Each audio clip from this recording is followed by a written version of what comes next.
Welcome back to another episode of the XRP podcast. It's going to be a good one today, and it's one of those topics that I always love to kind of get into, and that's ETFs. But there's bigger news, guys. That's right. There's bigger news out there, and of course, that is the XRP SEC case. It's finally over. We're actually going to talk about that with the guy sitting next to me, and that, of course, is Mr. Stephen McClurg. How are you? I'm great, Paul. How are you doing? Yeah, excellent. So if you guys don't know, Stephen McClurg is the founder and CEO of Canary Capital. This is one of the, I would say, leaders in terms of digital assets. He also was the co-founder and former CIO at Valkyrie Investments. He acquired by CoinShares, of course, we know and saw that. Managing director at Guggenheim. I want to learn a little bit about that. You spent some time there. Notable achievements here. I think the U.S. spot Bitcoin ETFs, the top performing ETF of 2023, which was the miners ETF with Valkyrie. Big deal there. And then he founded Canary Capital in September of 2024. So this is a digital assets Wall Street OG that we've got here on the show today. So Stephen, welcome into the podcast. It's great to have you. All right, let's get into it. So obviously the biggest news that we have to address is the SEC and Ripple war is officially over.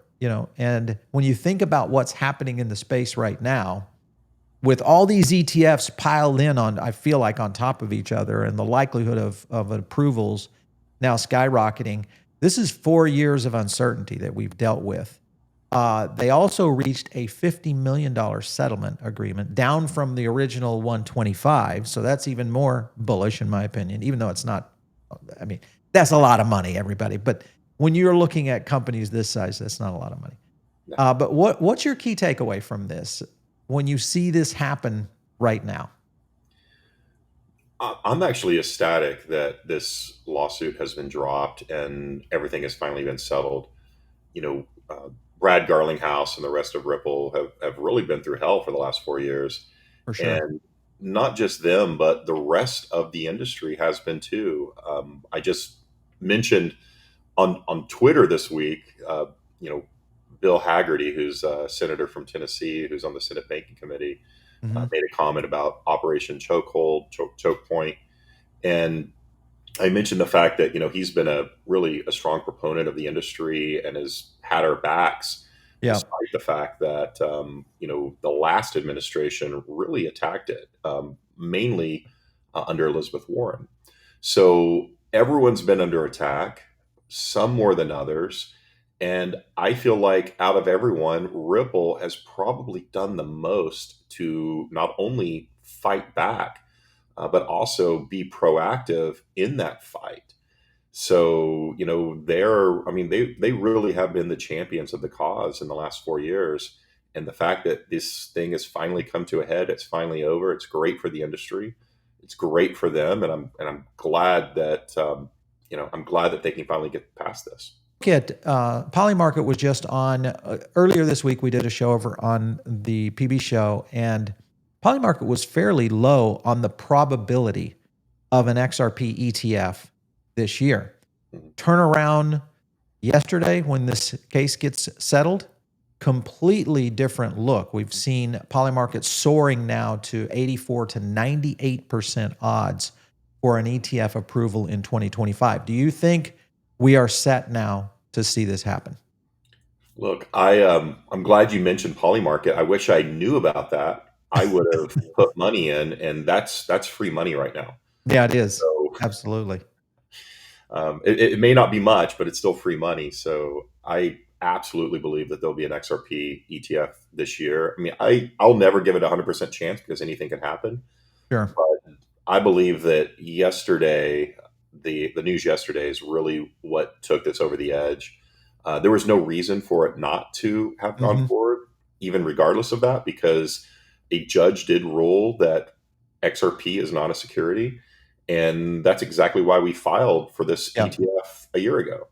But we're behind it. We believe that this is going to happen, and it really is just a matter of time. But I will say this without saying too much. I'll just talk about the things that are out there publicly.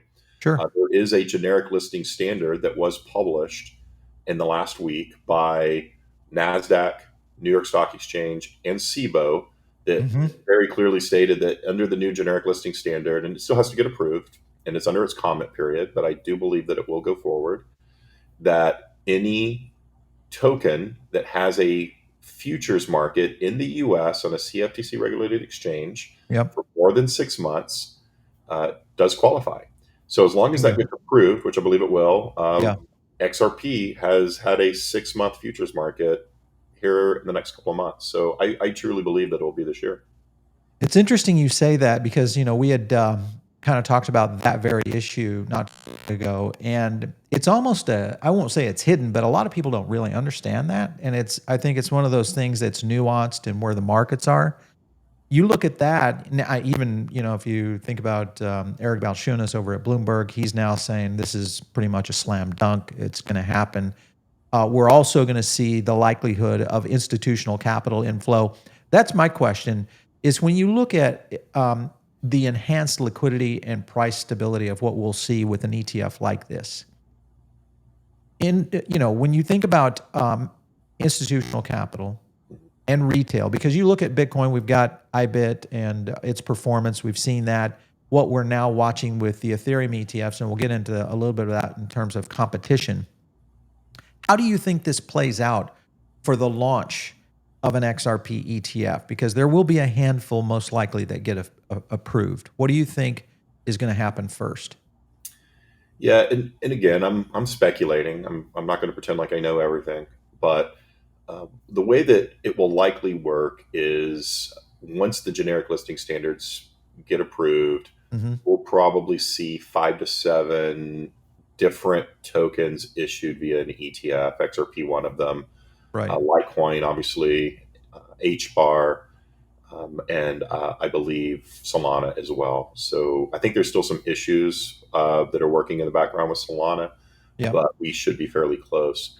But those are the ones that I believe have a really good chance, and then a few others as well. But you basically look at the futures market, and it's funny because Eric Balchunas said the same thing. He said, or what was it, him or James Taford? I can't remember which one said that it's basically just futures on Coinbase. Yeah. So Yeah. if you, Exactly. I think you it know, was Safer yeah, it's that said not that, rocket but science here. it's But the funny. way that, yeah, but the way that I believe it's gonna work out, I do believe that's going to be very strong demand for XRP, and primarily because there's so much there as far as financial services rails. I really see XRP as the leader in more traditional financial services rails on the Right. block. And someone coming from that industry, I understand it probably a little bit better. Uh, there's a lot of naysayers out there, the real pure blockchain people are like, well, it's got to be 100% decentralized. Hmm. Um, I'm actually not in that camp. I believe that some should be fully decentralized. I love the fact that Bitcoin is. I think that centralization actually works for certain industries. Interesting. For instance, if you're, look, if you have a bank account, and I'm just going to, say it's a Chase, right? Mm. And you put money in your bank account, and then you forget your password, Right. and you call the banker. There's a reason why it's centralized, because they can change your password and give it to you, and then you can access your statements again. Now, from a pure libertarian, decentralized standpoint, people might hate that, but I like the fact that I'm not going to lose my money because I forgot my password at my Chase account, right? And Ripple has really been building things to support that financial systems framework, Sure. and the centralization is a good thing. So even when it comes to things like tokenization of securities, do you want that to be fully decentralized? I don't, because what happens if you accidentally you know uh, sell your tokenized security to someone in North Korea? Now Yeah. you've committed a financial crime. You want there's to be a certain amount of decentralization so that there can be stoppages, right? I mean, there are laws in place, and we have to obey those laws. So a more centralized framework for a blockchain actually makes a lot of sense. I think in the long run, we will move to a much more of a decentralized world, and there will be a blending. And I like the fact that there are existing today certain networks that Yep. are fully decentralized. Mhm. That's fantastic. And that there are certain ones that aren't. In the US, it's hard for us to really understand how it works in the rest of the world because not every country has unlimited access to a banking Exactly. system, unlimited access to debt. Yeah. And so in various jurisdictions in various other countries, certain blockchains work better. Yeah. I No mean, doubt. it's just the fact, right? And then in countries like the US or the UK or Japan, South Korea, where it has very well established financial systems, then you've got to follow those rules. Those rules will probably change as they just did over the last 6 months. You've had a chance to see traditional Wall Street, and you look at the different style of investors, I should say, where you have people in their late 40s, 50s, 60s. They have kind of a different, maybe to your point, more of a centralized mindset. And then you have this emerging investor that seems to be taking over right now in their 20s, 30s, and early 40s. Do you feel that that's where the blend needs to happen for Wall Street to make sure that they capture that new investor coming into the market? Yeah, I do agree with that. And one of the things that I noticed, you know, even in traditional finance, people make decisions on what to invest in way too late. Yeah. Always, once the run has already happened. So, for instance, when my time at Guggenheim, most of what we managed was asset-backed securities that Hmm. were non-mortgage related. And after the financial crisis, anytime you said a three-letter word, it was a four-letter word. And we tried to convince the market and even other sophisticated participants for years that these were underpriced securities. It was sort of a nascent asset class even then, but things like aircraft receivables or CLOs or any kind of industrial product that had an asset-backed security approach to it, we did really, really well in that area, but we could never convince people to buy it because they didn't understand it. And by the Yeah. time they understood it, the opportunity was nearly gone. I even remember trying to launch ETFs in 2011 and 2012 that held asset-backed securities as well as commercial-backed or commercial paper that's asset-backed, and the SEC wouldn't allow it. And we spent 5 years trying to launch these asset-backed security ETFs that really weren't that complicated, that really were a lot safer than regular corporate bonds. And it was hard to get regulators behind it. It's hard to get people to buy it. But when it finally caught on, it really caught on. Yeah. So I've been through all of this. Crypto is no different. Crypto Interesting. is something that a lot of people don't understand. They want to see, Bitcoin go from a penny all the way up to $100,000 before they say, "Oh, well, maybe there's something here." Which is kind of what's happened. And Exactly. okay, so let's get into the competitive nature of ETFs because obviously Bitcoin and ETH ETFs are battling it out. ETH seems to be winning right now for at least a short period of time in terms of inflows. But you look at XRP and the potential there and how investors might look at this ETF differently. One, XRP Ripple, cross-border payments, real-world utility. We see that happening. You also look at the ISO 20022. That, of course, aligns with everything that Ripple is doing. So it's an infrastructure compatibility for institutional adoption. That's going to happen. And then you look at the way that even retail investors might refer to these, whether it's Solana, XRP, and/or ETH. Do you think traditional investors are going to say XRP is kind of the professional version of what we should be in crypto? I do.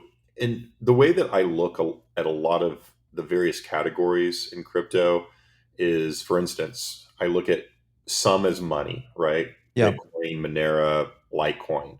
Right. Bitcoin's truly the leader in money.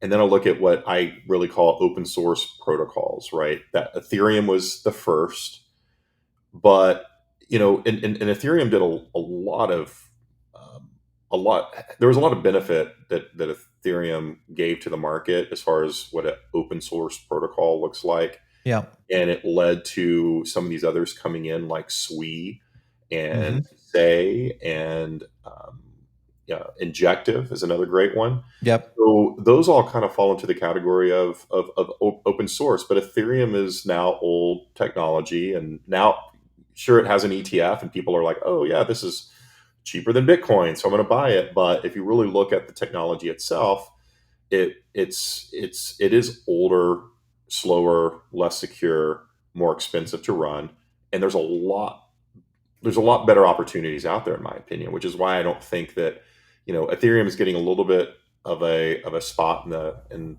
the spotlight right now, but Yeah. in the long run, I do believe that people are going to realize that, oh, this is basically the Palm Pilot, and we already have the iPhone. Interesting statement there. The Palm Yeah. Pod. I know that Vitalik is in a position right now. I think he sees what you're talking about is that the competition is heating up much faster. And also I think that the market was hoping for the kind of administration we got, but we didn't realize it was going to be this pro digital asset. Now you've got a lot of people I think were still expecting a year or two to process through, and man, it's the first 6 months and we're seeing all this activity. So it might be to your point, maybe they were caught off a little off guard here. ETH might be in that kind of position.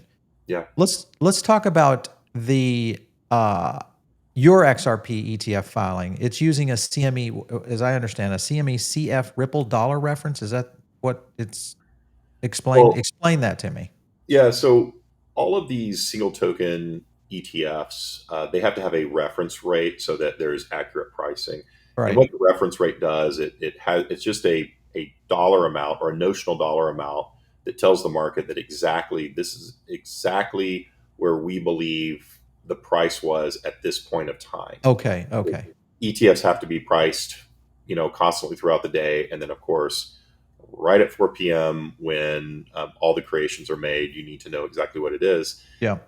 So what that reference rate does is actually that reference rate gives you that reference, so that all the APs, all the market participants, you as the ETF issuer, and we're actually using CoinDesk indices going forward for Hmm. most of our reference rates. Okay. Look, they're all great. CME is great. CoinDesk indices is great. But we just found that given that they're a little bit more crypto native, they're able to go pretty deep into some of Yeah. the other tokens that we want to participate in. So we've decided to use the reference rate that CoinDesk publishes. But that's really all that is. Both of them are great providers, and but yeah, and as far as XRP goes itself, one of the reasons why we're excited about that is for its category, which is really financial rails, financial services, Hmm. remittances, all of that. It is the leader. So that's why I believe that whoever the leader is in each category, Right. there's a clear leader. It's going to win, right? Yeah. Bitcoin's Well, going to win for money. XRP is going to win for financial rails. Uh, Protocols or sorry, open source protocols are who knows who the yeah, winner that's still up in is. the I air. think Sui, I think they're going to be the leader for a little while. What about okay? So you look at if you think if an XRP were well, it's going to happen. So, but you look at some of the performance. ETH 4.9 billion in inflows in July, and that almost matched up to Bitcoin. I think it was like 5.3 billion. The cumulative performance though has been a little bit weaker, at least on ETH. Why do you think XRP's ETF might perform differently if you kind of compare, I guess, Bitcoin and ETH right now, who are going head to head? What Yeah, are your thoughts? yeah. I think there's really three different reasons why I believe that XRP is going to do well versus ETH, for instance. One of them is staking. So if you're actually a bit more crypto native, Hmm. you're not going to buy an ETH ETF because you can go to one of the crypto exchanges or go somewhere off chain or actually on chain. You can get a 2 to 3% yield. Right.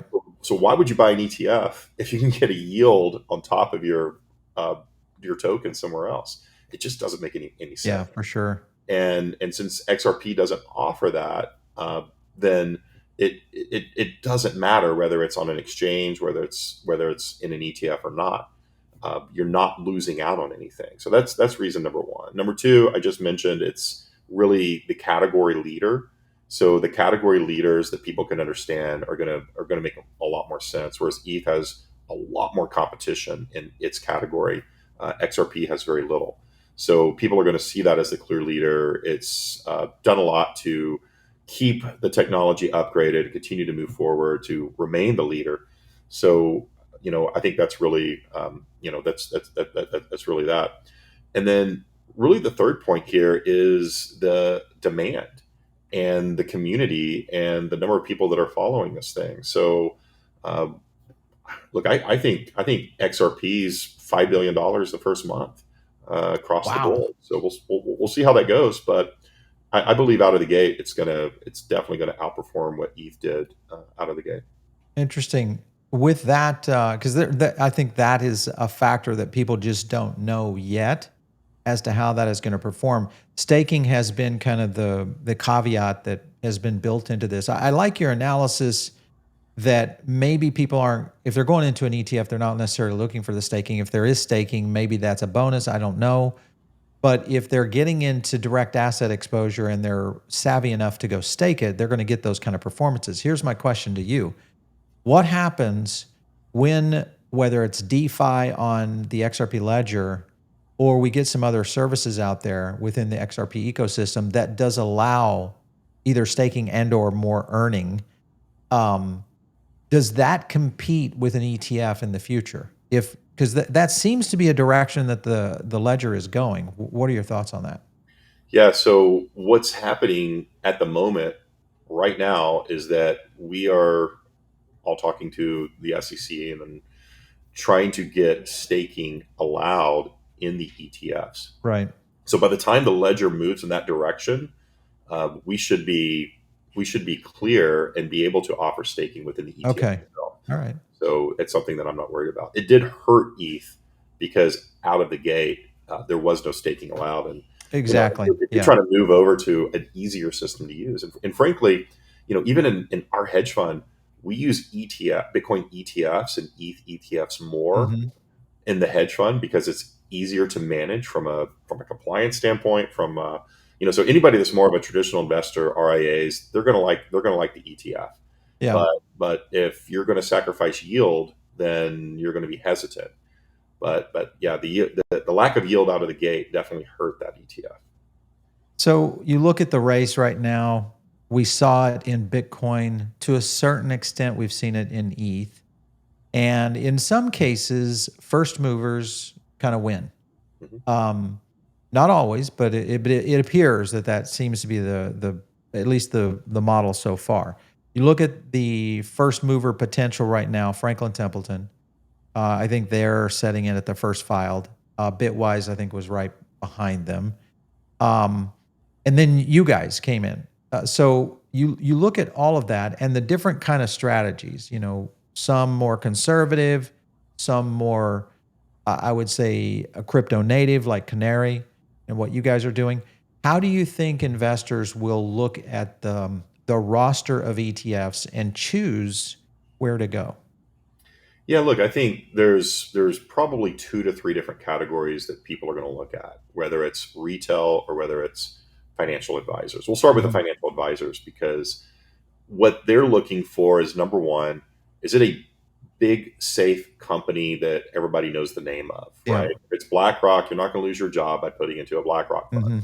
So it's a little bit more boring, but that's definitely a category. But oftentimes, financial advisors will choose two managers for each, for each category that they're going in. One that's big and safe, and one that's Yep. an expert. So I look, big fan of Bitwise, love those guys.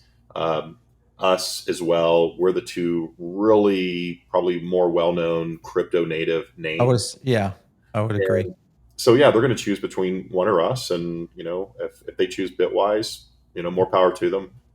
Again, they're great. If they choose us, thank you. And then some of them might even look at, I've kind of put this third category in the ones that are a bit more of a hybrid. I see Van Eck as a hybrid, even though they're a little bit more Yeah. traditional. They are, you know, they've been around forever. They've got a great name, uh, great reputation.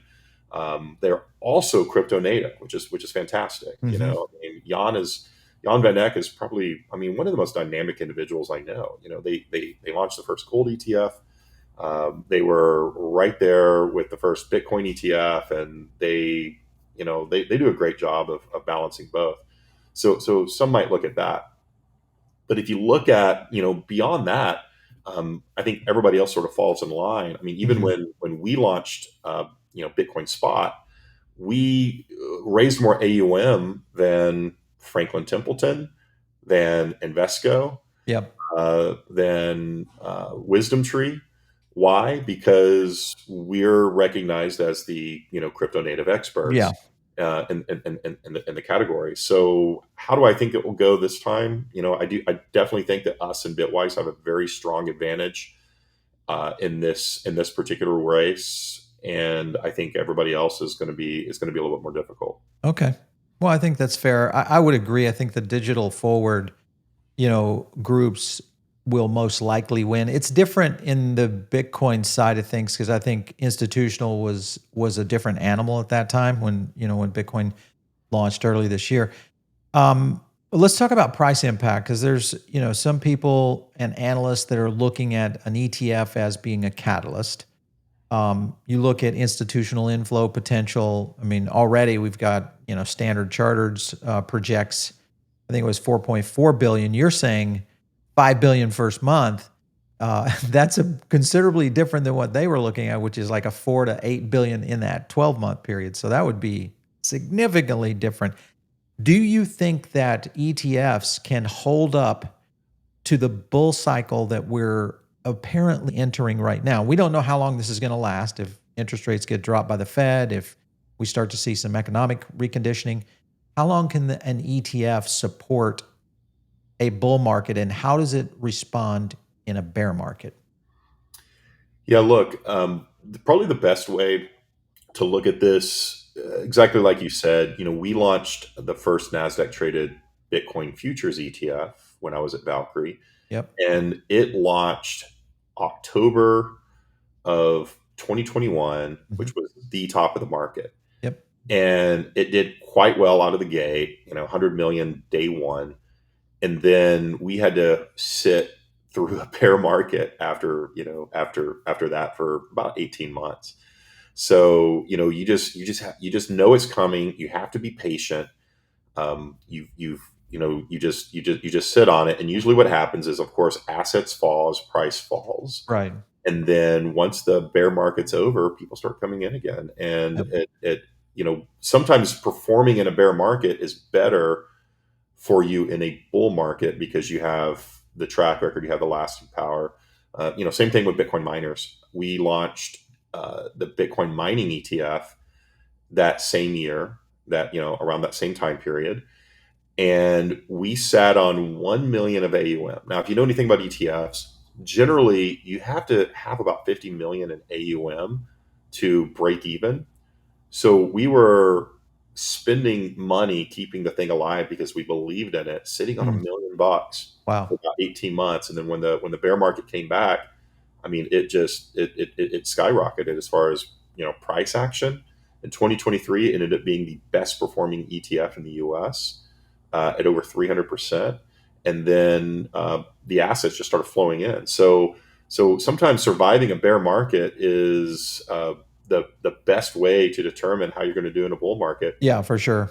And look, I see a bear market coming very, very quickly, and we can dig into that a little bit more. Yeah, But let's I agree do. with you. Let's do. Rates are going to the Fed's going to lower rates next session. Yeah, so Have no doubt. September, it's probably going to happen. Yep. What is the cycle catalyst that you feel is going to push us into a bear market? What are things that need to happen or will happen that you think are coming? Yeah. Well, first of all, the first two rate cuts will propel this bull market even higher up through the end of the year. Yeah, What I'm seeing is more of a global macro situation. Most major developed countries are already in a recession. exactly. The Fed messed up by not lowering rates the last two sessions. And that is going to drive us into a worse recession than we probably would have gotten. You and I are on the same page. Everybody is telling me no on this. And I'm like, listen, we are going to get hit with lagging numbers. I think the job numbers are the canary, no pun, Great. canary in the coal mine right now. Yeah. And these job numbers keep getting revised to the level of, just craziness. And I think that it's still not accurate. I don't think that the Fed truly is getting real data, which is pushing these decisions for these governors in a wrong direction. You think they should have cut, not in July, you think they should have cut before? Absolutely. I thought there should have been a cut in as early as May. As May, yeah. And now look, I do think the rest of the curve is correct. I like the 10-year at 4.5%. I like the 30-year at 5%. A lot of people Right. disagree with me, but it's because, they're real estate people, right? I mean, Yeah. even Trump, he wants the 10-year to come down. He's a real estate person. He wants to drive that real estate. But real estate has gotten out of control Yeah. and prices need to come down.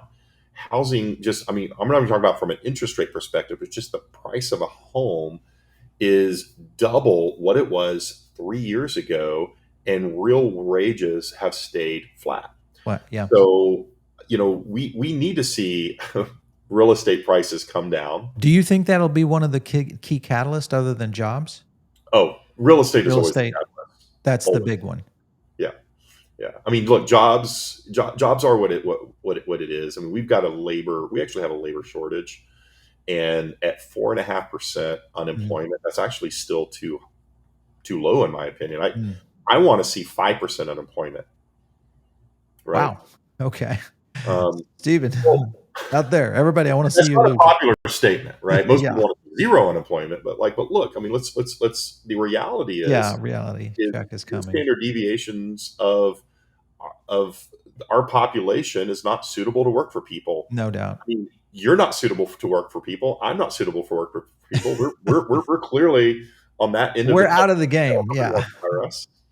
No, we're unhireable. Yeah, exactly. And then there's a lot of other people that just lack the cognitive skills to work. I mean, I hate to say it that way, but it's just Yeah, sure. But So right you think it's an interest rate led push to a kind of a froth bull into the end of this year, a reposition from a global macro position that's really pushing more and more countries into recession. The United States will join that. right. And when that occurs, rates may be low, but we may be having a significant amount of inflation, which of course resets a lot in our society. But wouldn't that be good for digital assets if inflation and the Dixie continue to go in opposite directions? Yeah, I think even if rates are lowered, it necessarily won't cause inflation. And here's why. Most things are priced to the 10-year and to the 5-year. And as long as those levels stay close to where they're at, or at least get normalized, you're not going to see massive inflation. Okay. Really, You don't think tariffs is going to push harder? No, I really don't. Interesting. I was one of the people when tariffs came out, everybody was bashing tariffs, but the reality is all it does, it evens the playing field for global producers, because Yeah. I mean, look, I was just in Asia, and you rarely see. I was in South Korea, Japan, and Singapore, and you rarely see U.S. goods. Why? Yeah. It's the massive tariffs on U.S. products. So all this does is even the playing field across the board, so that it's like, look, if there's tariffs on the U.S., there's going to be tariffs over there, and that's how people collect taxes without overtaxing their citizens. And right now in the U.S., we are overtaxed. Yeah. Tax rates need to come down, tariffs need to come up, and Do you think Trump will lower taxes I hope even further? Yeah, I hope he does. I mean, all he did was really this time was extend What was already there. that expired. But I really do hope he begins to lower taxes. But you can't really do that until you start having regular income from the tariffs. Interesting. How would you play this then? You've got a potential global economic, I won't say meltdown coming, but at least not a reset even. Let's just say a softening of the market, even though we could have significant more. There's some people out there expecting the S&P to crater. That would potentially go into risk assets maybe, or a lot of cash positions or gold. there's a lot of safe and secure areas. Do you think ETFs will be one of them? Yeah, ETFs are usually pretty safe and they're pretty sticky. So it's rare that ETFs lose AUM from people moving out of them. Hmm. It's more due to the actual price. So it is a good, safe, sticky place to hold assets. But you asked what I would do. I mean, look, if I were the Fed, right now the Fed has been slowly unwinding a very large balance sheet. Yeah. Right now, it's at $6.6 trillion. Hmm. I would continue to unwind as that mature, but I would also sell out of the longer dated securities to prop up the 10-year and the 5-year while lowering rates. Interesting. Lowering rates at the short end actually helps the US consumer that's struggling with credit card debt, credit card defaults, auto loans, which are all pegged to the Yep. lower end of the curve. Whereas the longer end is more things like real estate, which is Yep. overbought right now, and even corporate bonds. So I think those need to stay in place, and the Fed has a really good chance here to actually do something right in lowering rates and creating a natural curve again. Because right now, I mean, there was just a failed 10-year Treasury auction because the 10-year is sitting at 4.25, and why would Crazy. I buy the 10-year at 4.25 when I can buy the short end at 4.25? Exactly. Yeah. And that's the problem that you're dealing with. It's a conundrum in the market right now with the way that this has been. Do you blame everything on the Fed right now? I blame everything on the Fed? No, no. But I do. Well, what I blame it on is government spending. I mean, Yeah, that's well, sure. That's of course number one. You don't think that Powell and his governor goons are going to just say, "No, we're going to have to cut." I think they're getting pushed back into a corner they are. again. And when you push them into a corner, they seem to print. You don't think they will? No, I think they will this time. I mean, Oh, okay. All right. yeah. Look, Powell's been very politically motivated over the last 3 years, and I could actually predict exactly what the Fed was going to do without even looking at the data, just knowing just watching the election schedule. Well, the 50 basis points, I think, was the tell. It was the final stroke of, on the Mona Lisa Yeah, that kind of put it into play. Uh, it's interesting because, there is a lot of pressure right now. Obviously, the BLS, head getting, ousted, that in itself is an interesting situation. But listen, these job numbers have always been inaccurate. I was looking back through research when Obama, even though his job numbers were somewhat flat, but even prior to that, Bush, who had largest revisions, Biden had large revisions, Trump had large revisions on his first round. So it's always inaccurate. So I don't even know why the Fed uses this data. If it's always inaccurate, it's like, well, I think I would be getting into some new data points. Well, by the way, CPI is always inaccurate because you always rejigger the data based on what you want politically. So Can looking at I believe CPI, anything anymore, Stephen, from no, these bureaucrats? Anything? Surely yeah, there's got to be some bastion of truth out there. all you get is gaslighting. This is why digital assets, my friends, are going to continue to take over the world. We are going to see a massive transformation, and we may be seeing it right now. We just don't see, it's in the very early stages of it. Last couple of questions to you. Institutional, really active right now. Wall Street, I think, it's probably the one thing that pretty much put Bitcoin back up to 100K now, flying again. You look at institutional capital and the amount of advisors that are out there, and this is something we talk about on the show a little bit, is there's a big lack of digital asset advisors, none of which is really training people or even exposing them to digital assets. And we have several groups that we work with here in South Florida, and they're now starting to ask questions to me. I mean, we do technology consulting on why certain tech is doing certain things. Do you think that we're going to get an onslaught of advisors that are now flipping over into digital asset recommendations? I think it's still going to be very, very slow. But now Okay. that there's financial products that have digital assets in them, they will. So until the Bitcoin spot ETF, every financial advisor I know made fun of Bitcoin, Yep. made fun of all digital assets. No doubt. They wanted to play golf all day, and anything that took money out of their accounts for their clients and moved it off platform, Yeah. they were No anti. good. But now that there's ETFs, it's like, oh, okay, maybe we'll look into this. Yeah, for sure. Well, and that's the thing that we're going to be dealing with right now is just the awareness of this going forward. Of course, with Trump's little stroke of the pen, he's putting the potential now of digital assets going into 401ks. Do you think that can hold as an executive order, or do you think Congress will need to get involved? I don't know. That's a really good question.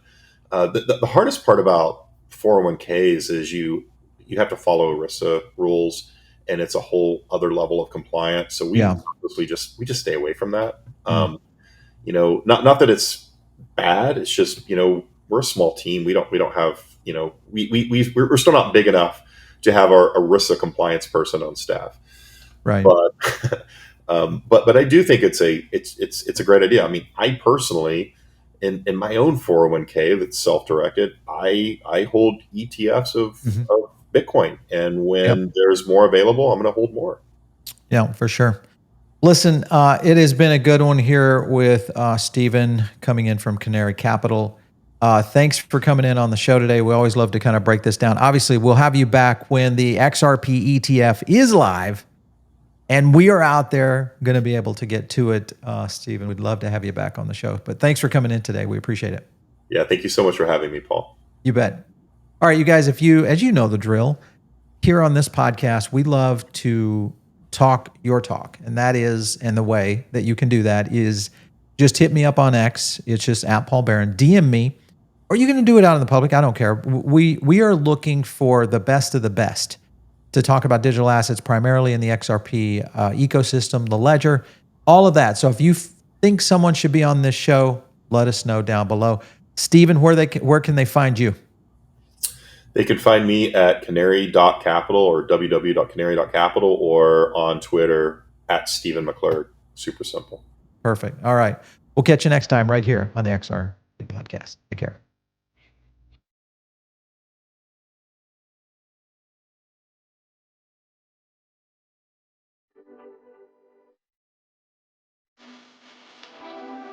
I kinda adore you, but don't get too proud.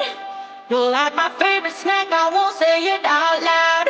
I won't say you're perfect, we don't know you're not.